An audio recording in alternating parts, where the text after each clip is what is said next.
Programa Escola do Legislativo.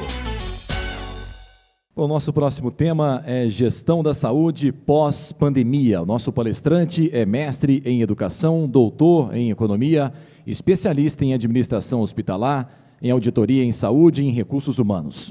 Ele é administrador hospitalar, professor universitário, vereador em segundo mandato.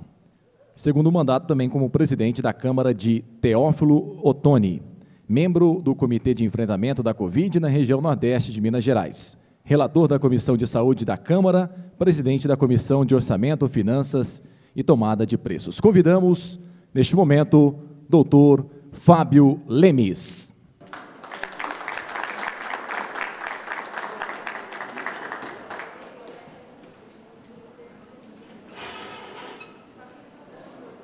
Boa tarde a todos e a todas, boa tarde aí ao nosso deputado, que nos honra com a sua visita. E eu queria, primeiro, quebrar um pouquinho o protocolo, para a gente se animar um pouquinho. Para a gente despertar no pós-almoço. Primeiro eu queria convidar todo mundo a sentar aqui embaixo, aqui, ó. Quem está sentado nas cadeiras mais altas também, sentar embaixo. E pedir a vocês por 1 minuto para ficarem com as mãos livres. Nós vamos voltar aqui no tempo da escola para a gente poder oxigenar um pouquinho, porque senão eu vou pegar vocês dormindo no final da palestra, né? Mas primeiro, antes de falar alguma coisa, eu queria prestar uma homenagem a um colega vereador que eu tive a oportunidade de conhecer no encontro da UVB, em Governador Valadares, e que soube há pouco, eu confesso que não vi as notícias, através do Leandro, a informação que nós perdemos um colega que nós tivemos o prazer, inclusive, de tomar cerveja juntos, que foi o Charles. Então, como a minha palestra é sobre pós-pandemia, eu queria convidá-los a ficarem de pé e a gente fazer 1 minuto de silêncio em homenagem às vítimas e, em especial, a esse amigo aqui de Uberlândia que nos deixou com a sua família aí também.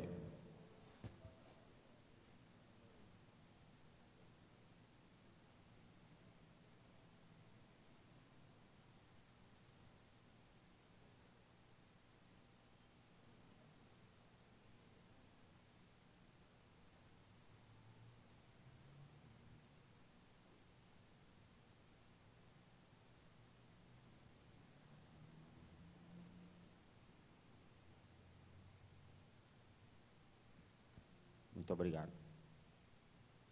Bem, agora que já estão todos acomodados, nós vamos brincar essa brincadeira eu aprendi na escola, viu, Ale? Eu vou dizer assim, ó, o carteiro trouxe carta. Para quem o carteiro trouxe carta, você vai ter que se levantar e sentar em uma outra cadeira. Quem ficar no mesmo lugar, vocês vão dedurar que ele vai pagar uma prenda. Combinado assim? Então, tenho certeza que ninguém vai querer pagar a prenda. Então, vamos embora lá. O carteiro trouxe carta para os vereadores e vereadoras.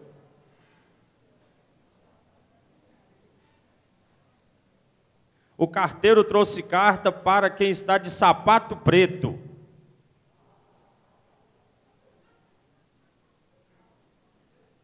O carteiro trouxe carta para as mulheres.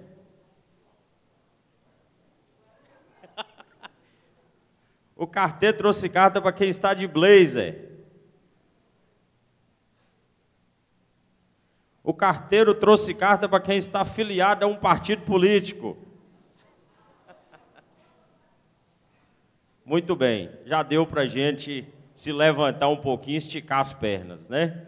Então, o nosso palestrante já falou um pouco aí da nossa formação e também da nossa experiência profissional. Eu estou administrador do Hospital Filadélfia, na cidade de Teófilo Otoni, professor universitário na Unipac, no curso de Administração e de Farmácia, e também estou vereador pelo 2º mandato, e eles me deram a oportunidade também de estar presidente da Câmara pela 2ª vez.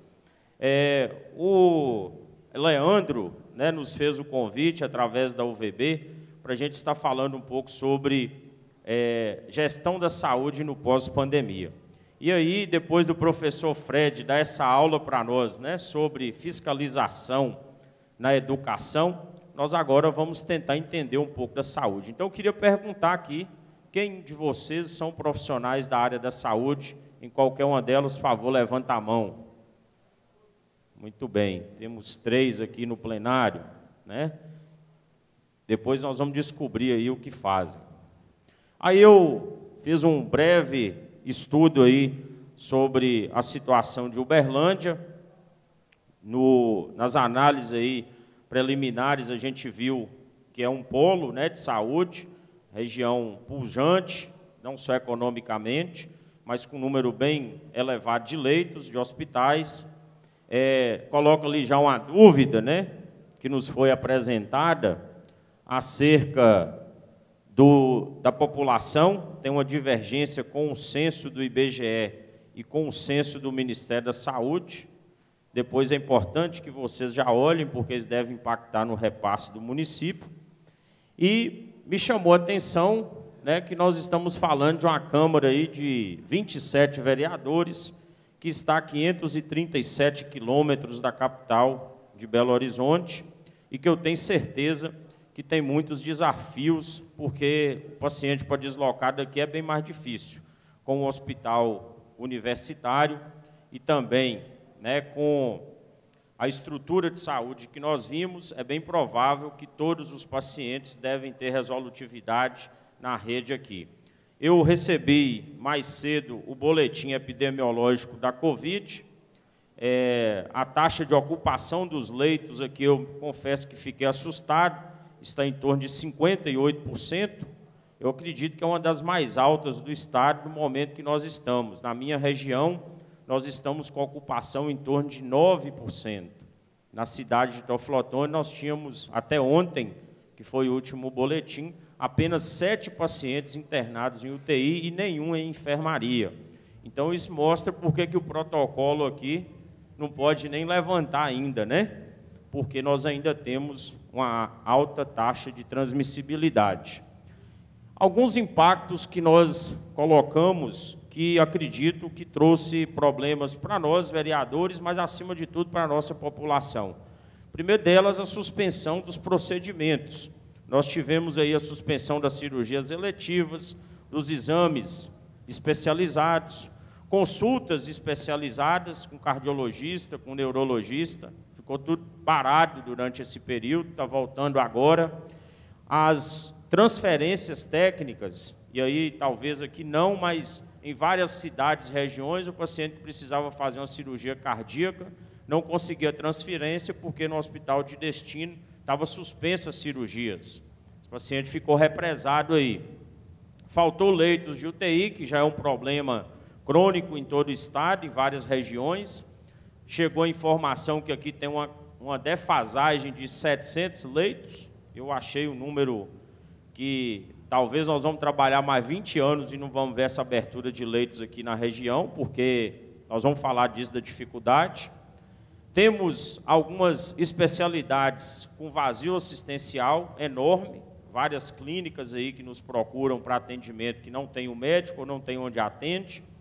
O custo da saúde, principalmente em virtude do dinheiro que chegou na Covid, fez com que algumas empresas, associando a demanda e o recurso disponível, aumentasse seus preços. E aí eu pergunto a vocês, será que o preço vai voltar ao que era antes? Né? A carne, eu estava vendo hoje, na hora do almoço, caiu em torno de 14, era R$17 em média, o quilo caiu para R$14. Porém, no supermercado continua a mesma coisa. No combustível, a Petrobras abaixa o preço, mas na bomba nós pagamos mais caro. Então, nós já sabemos que o preço dos insumos na área da saúde não irão recuar os seus preços. Então, nós temos, por isso, uma bolha de custos enorme, impactando também nesse setor. A escassez de diversos profissionais, e aí já tínhamos e já vivíamos esse problema de falta de médicos, principalmente para as unidades básicas de saúde, para várias especialidades, e a escassez de recursos tecnológicos e de suprimentos que nós passamos, falta de luva, máscara, remédio, falta de monitores, e aí aquela loucura que nós passamos e que agora estamos superando, né? Todos nós aqui, vereadores, em algum momento já orientamos o familiar. Vai lá no juiz que ele vai dar ordem para você conseguir o leite. Vai lá no juiz para você conseguir a medicação. O recurso é escasso e o que sobra para nós? Além do jeitinho, o Fred que falava aqui, né? Se você não tiver uma boa relação dentro do município, aí você faz o quê? Pula a fila.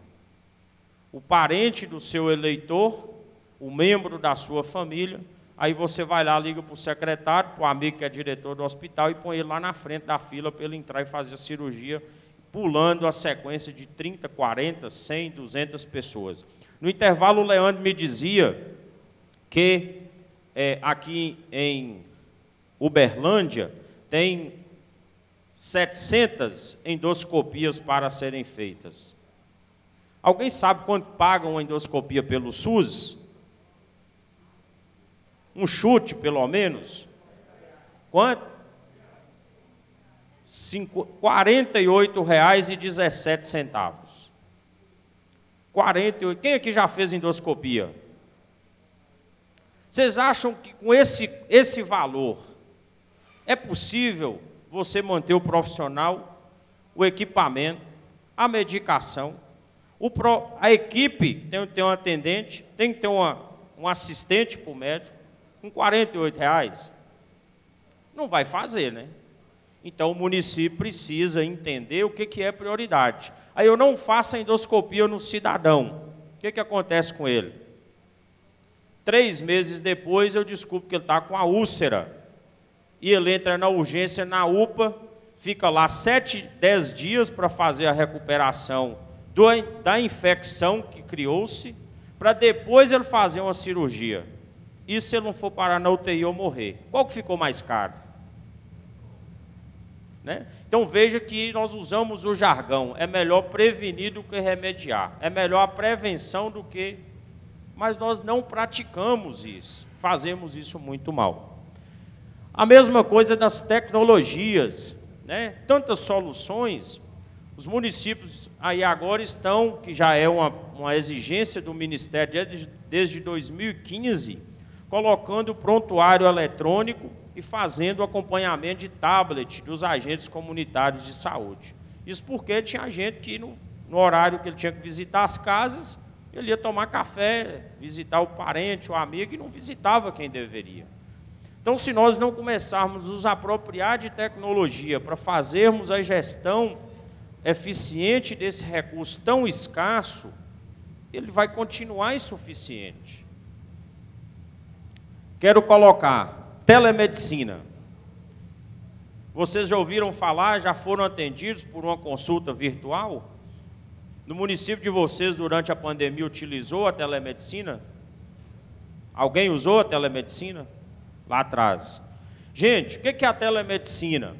Um médico especialista na frente do notebook e você, em qualquer lugar do Brasil, conectado à internet, ligado na câmera, vai passar pela consulta. Hoje, quando a gente vai na consulta, e os médicos de antigamente, quando eu era criança, o que ele fazia? Ele apalpava, né? Ficava lá palpando, você sentou aqui, respira. Qualquer um não pode fazer isso, se for treinado para fazer. Então, nós encurtamos distâncias, reduzimos custos e podemos oferecer o atendimento de várias especialidades médicas a partir da telemedicina. Não sou eu que estou dizendo isso. Os Estados Unidos usam telemedicina há vários anos. O Japão, a China. Por quê? Porque não tem profissional suficiente. E nós não aprendemos isso e ainda temos uma legislação fragilizada e temos ainda o corporativismo dentro do CRM. Não tem médico aqui? Tem. Ou seja, por que eu vou permitir a telemedicina? Se hoje eu posso cobrar R$500, se cobrou numa consulta de pneumologista durante a pandemia. Vocês devem ter pago. R$500. Se eu poderia fazer por telemedicina, pagar o valor lá de R$50. veja que nós temos uma grande oportunidade de contribuir com o sistema. E por que eu estou dizendo isso e defendendo essa bandeira? Porque nós, vereadores, podemos aprovar leis em nossas câmaras, determinando a implantação da telemedicina em várias especialidades médicas e comprar essa briga com o CRM. Não tem especialistas suficientes para atender a população brasileira. Se nós não fizermos nada, nós vamos continuar fazendo com que aquela senhora que te procura lá, precisando passar por um obstetra, precisando passar por um neurologista, por um cardiologista, não tenha acesso. O médico não tem tempo de ir no posto de saúde, aí o cidadão fica sem consulta. Então, nós temos soluções de base tecnológica e eu tenho defendido a telemedicina como exemplo. Nós usamos hoje a teleradiologia. Vocês aqui hoje, quando fazem uma ressonância, uma tomografia, pouquíssimas são laudadas in loco. Hoje, quase 60% dos exames são realizados por clínicas de teleradiologia. Você faz o exame aqui, envia a imagem para o profissional, que muitas vezes está em home office, na casa dele, no final de semana, ele liga o notebook, emite o laudo e devolve para o laboratório ou clínica. Nós já fazemos isso na radiologia, por que não pode ser feito nas outras especialidades médicas e salvar e resolver o problema de tantas vidas? Temos um grave problema de logística, aí eu pergunto, será que os nossos municípios controlam o que compra? O que está sendo entregue? Princípio de auditoria. Geralmente quem compra é o mesmo que controla o estoque, é o mesmo que distribui, nunca vai ter diferença. Nós não fazemos a gestão eficiente dos nossos suprimentos. Geralmente, as prefeituras não têm um sistema informatizado, algumas delas, para saber o que entra, o que sai, para onde foi, quem entregou e quem recebeu. Então, gestão básica das nossas unidades fazem com que nós perdemos muito dinheiro. E aí volta lá no que o professor Fred. Algum de vocês já verificou, já fez a vistoria em uma farmácia do seu município? Na unidade básica de saúde, onde guarda o medicamento, nos hospitais, onde deveria estar o remédio? Alguém de vocês pegou a nota fiscal do fornecedor, ou nós só esperamos quando sai o escândalo que o Ministério Público pegou uma licitação superfaturada de compra de remédio que nunca chegou no município? Onde é que estava a Câmara de Vereadores? Essa é a pergunta. E aqui, algumas tendências. E aí eu costumo dizer o quê? O mercado está dizendo o que está acontecendo no mundo.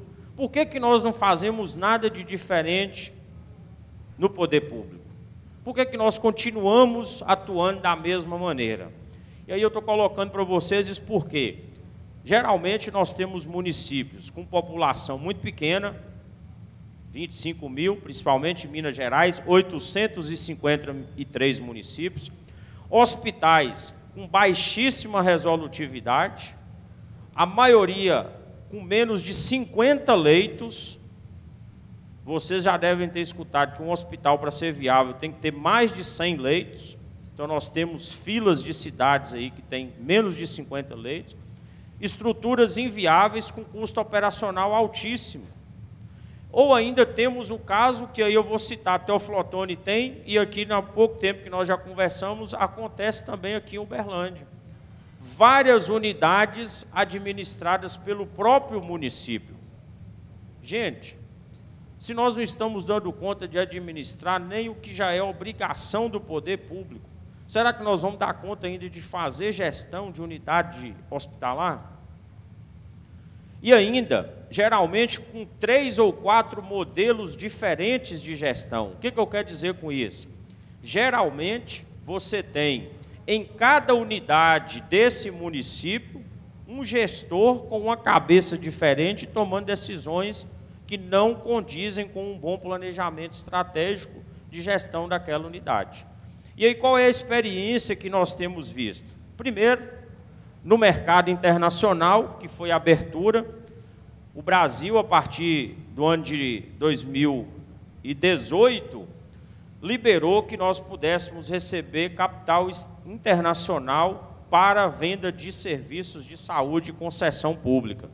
Isso fez com que o nosso mercado de saúde se reinventasse, isso na iniciativa privada até agora. E aí você tem grandes grupos econômicos que se formaram, fundos internacionais, comprando tudo no Brasil. Vocês já ouviram falar no Notre Dame, Intermédica? Ouviram falar nesses grupos? Eles estão comprando de A a Z, de plano de saúde a funerária. Qual é o conceito deles? É mais ou menos o do Boulevard. Aqui, é Boulevard o nome? Acrópole. Nós vamos entrar aqui e só vamos sair para o hotel para dormir. É a mesma ideia. Né? Daqui uns dias tem o hotel. Nós vamos chegar em Uberlândia, entrar aqui dentro e só sair para voltar para casa. Essa é a ideia deles. Eles vão monopolizar tudo. Por que eles vão fazer isso? E por que eles têm feito isso? Eles têm uma unidade de centro de distribuição logística. Eles têm um único setor de compras. Então, eles negociam em bloco, compram em volumes elevadíssimos, fazem importação própria, reduz o custo operacional em 40%, 50%, demite todo mundo do administrativo, tem um faturamento integrado com tecnologia. Você pega um hospital, uma unidade de 20, 30 leitos, acopla e transforma numa só. Quantos recepcionistas? Qual foi a economia em escala que você fez? É o que eles têm feito. O modelo de trabalho e de gestão é essa. E o médico e toda a equipe assistencial tem um protocolo. Chegou com dor de cabeça, o que é que vai fazer? Chegou com dor abdominal, o que é que vai ser feito? Ninguém trabalha criando regras, inventando condutas, como acontece na maioria dos nossos hospitais públicos. Conforme o médico e o plantonista, o hospital ou a unidade de saúde gira em torno dele. Ele tem um padrão de trabalho pré-definido antes. E aí eu coloco para vocês as aquisições e fusões que têm acontecido. Aqui em Uberlândia, com certeza, vai ter um hospital privado daqui a uns dias que vai estar sendo adquirido por esses grupos de investidores. Anotem isso aí, né? Porque uma cidade polo, com mais de 700 mil habitantes, com certeza economia pujante, planos de saúde. Então, com certeza, é uma realidade. Se já não tiver acontecido, não... A verticalização é o que a Unimed tem feito. A Unimed antes era só plano de saúde, hoje ela tem criado a sua rede própria. E aí eu pergunto, e nós, no público, temos feito o que para mudar a nossa característica, a nossa operação? Nada. E aí eu convido vocês a entender um pouco sobre os consórcios municipais de saúde, que é a única coisa que eu vejo que poderá nos ajudar. Porque se eu pego a tabela SUS e pago um valor, torna-se para o Tribunal de Contas algo ilícito. Mas se eu terceirizo a contratação do serviço via consórcio intermunicipal de saúde, eu já começo a ter condições de adquirir aquelas consultas e aqueles exames que estão faltando na rede para os nossos munícipes. Concorda? Então, o consórcio intermunicipal de saúde precisa ser apoiado por nós, vereadores. Precisa ser regulamentada a prestação de serviço dele em nosso município, como uma forma de nós driblarmos as tabelas deficitárias do SUS. Aqui eu vou fazer um giro rápido sobre os leitos de UTI, mas só para colocar um exemplo para vocês. Então, Flotone, nós tínhamos 30 leitos de UTI antes da pandemia, na pandemia chegou a 70. Então, mostra que o recurso vindo, existe condições e capacidade da gente melhorar muito a nossa assistência. E aí, com certeza, vocês devem ter visto o movimento que foi em todo o estado para a abertura desses leitos. Era essa a realidade quando nós começamos lá na pandemia. Nós tínhamos apenas, olha aqui para vocês verem, 8% dos leitos hospitalares eram leitos de UTI no início da pandemia. Isso foi o que aconteceu na variação, no caso da região sudeste. Houve um incremento lá de 56% no número de leitos SUS para a Covid, quer dizer, aumentou muita coisa, né? Aqui é em gráfico, aqui é a região, se eu não estiver enganado, onde nós estamos. Veja que para a análise do estado de Minas Gerais, existia aqui um mínimo de leitos de UTI suficientes para o momento pandêmico que nós passávamos, mas olha o resto do estado. Por isso que nós beiramos aí o colapso. E aqui colocar para vocês, hoje se fala de desmobilizar os leitos de UTI já abertos. Alguém aqui sabia quanto que pagava numa diária de UTI? Se não sabia da endoscopia, da UTI, talvez ouviu falar aqui nas R$ 1.600. Por que eu trouxe isso para vocês? Os nossos leitos de UTI, todos são habilitados em UTI tipo 2 ou tipo 3. A tipo 1 raramente se usa, se chama de unidade de estabilização. Mas olha lá quanto que paga numa diária de UTI do SUS normal para um paciente geral. R$ 478. Se o hospital fazer um monte de estruturação, chega a R$ 508. Aí na pandemia eles começaram a pagar R$ 1.600. Quanto que está custando o leite de UTI hoje, então? Como é que vai pagar menos? Como que você vai conseguir manter a mesma instalação, a mesma estrutura, recebendo 508? A conta não está fechando. Ou seja, nós corremos um sério risco de, se o Ministério da Saúde, o governo federal, e aí nós estamos aqui colocando essa pauta para vocês, eu já fiz ofícios, documentos aos deputados e aos senadores, para que haja uma celeridade na priorização de recursos para a manutenção desses leitos. Porque senão vai sobrar para quem paga essa diferença? Para o município, que já não faz bem o seu papel com o recurso que chega. Imagina agora de onde vai ser tirado. A coisa vai ficar pior. Aí tem um programa chamado Valora Minas. Já ouviram falar nesse programa? Quem ouviu falar no programa, levanta a mão. 4 pessoas. O que é o programa Valora Minas? Sobrou no estado de Minas Gerais, e aí nós temos que parabenizar, não sei, mas sobrou R$ 1 bilhão no estado em 2020. Isso por quê? Suspendeu cirurgia letiva, exames especializados, TFD, o dinheiro sobrou da saúde.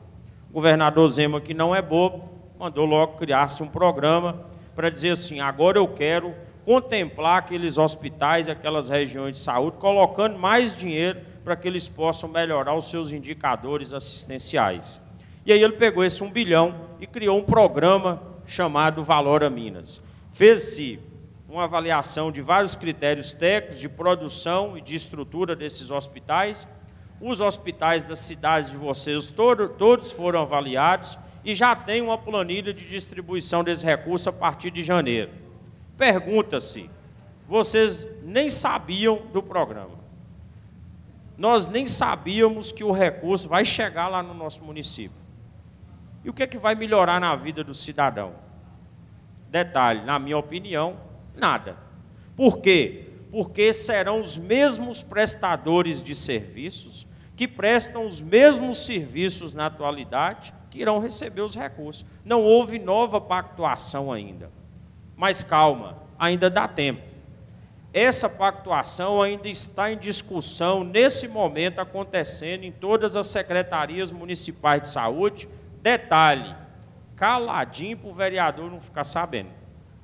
Saiam daqui, cheguem no seu município, encosta o secretário de saúde na parede e pergunta quanto que o seu município vai receber do programa Valora Minas, para qual unidade de saúde que esse dinheiro vai ser repassado, e meçam qual é o indicador de produtividade que ele tem hoje e o que ele vai ter que fazer em 2022 como metas para que aquele dinheiro realmente reflita em melhora assistencial. Um exemplo para vocês. Se o hospital antes fazia 10 cirurgias cardíacas, ele vai receber um incremento do Valora Minas para fazer agora 15.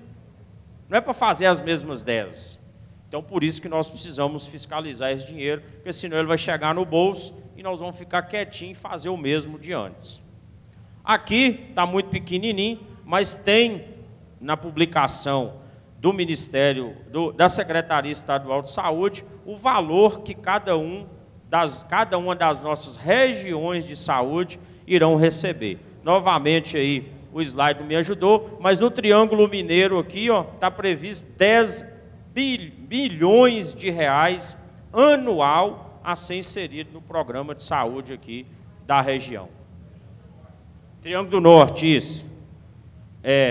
6 milhões no Triângulo do Sul. São dois, então 16 milhões nos triângulos aí, se somarmos os dois. Então aqui tem o detalhamento, tem todos os hospitais contemplados, tem as cidades, os valores que irão receber, tudo lá no site da Secretaria Estadual de Saúde. Alguns apontamentos para a gente encerrar, que o meu tempo já está no limite. Primeiro, a questão dos profissionais de saúde, que nós falamos. Segundo, investir na gestão. Não adianta pensar que vai aumentar o recurso se eu não mudar o jeito que eu trabalho. Não adianta você achar que vai aumentar a receita na sua casa se você não começar a olhar e controlar se a sua energia está sendo gasta, se o gás foi bem gasto. Não é assim que a gente faz? Então você tem que saber tintim por tintim como está gastando. Então tem que investir em gestão. Terceiro ponto, a modernização da nossa legislação. Nós geralmente copiamos o que está em Brasília, no Estado, e esquecemos de fazer a legislação do município acerca da aplicação do recurso em saúde. A telemedicina, fica aí o dever de casa para que vocês nos ajudem na cobrança da ampliação da telemedicina nas nossas cidades. Outro ponto, os leitos de UTI. Vamos deixar fechar? Não, essa é a minha opinião. Vamos deixar diminuir o recurso? Vai fechar. Então, nós temos duas bandeiras. Primeiro é manter aberto, segundo é garantir o financiamento deles. Terceiro ponto, a distribuição desse recurso. Como se deu do Valor a Minas, é o mesmo critério usado a vida toda. Não se considera, às vezes, o que evoluiu na cidade, as estruturas que foram melhoradas, a taxa de resolutividade, o que se aumentou em melhoria de indicadores e continua recebendo a vida eterna a mesma coisa. E precisamos pensar onde e as regiões que forem contempladas com os hospitais regionais. Só para contar rapidamente a história para vocês, o Hospital Regional de Teoflotone, depois de já anunciado que iria retomar as obras, descobriu-se que a licitação foi em 2016. A pergunta, nós conseguimos comprar um saco de cimento pelo mesmo valor de 2016? Nos últimos meses com a pandemia? Moral da história, fizeram a propaganda política, mas esqueceu de cuidar da licitação e do contrato de revisão. Vamos ter um atraso aí letargo de no mínimo 6 meses, ou seja, no mínimo 2 anos para termos hospitais regionais, se tudo correr bem. O que eu quero dizer para vocês? Vamos deixar isso para depois, o hospital regional, porque o problema do cidadão é hoje. O que vai ser feito? Foi a pergunta que eu fiz ao meu xará Fábio Baquerati, lá em Teoflotone. Essas são algumas referências aí de pesquisa que nós usamos, o meu material vai ficar disponível. Aqui está o meu contato do WhatsApp, quem quiser me adicionar, trocar depois algumas discussões, entendimento, peço aí, como dever de casa, salva o número do WhatsApp, manda um oi para mim, coloca o seu nome, a cidade, para a gente começar a conversar mais sobre saúde e sobre também a vereança. Também ali está o meu Instagram. Fica aberto ainda se tiver tempo para alguma pergunta. Espero que a gente possa ter contribuído aí com vocês. Muito obrigado ao Leandro, ao Evandro, a toda a equipe aqui da organização desse evento. Não estou vendo aqui a Mayra e nem o Múcio. Também deixo o meu abraço a vocês aí, que estão sendo os anfitriões. Muito obrigado aí pelo convite. Que Deus abençoe todos.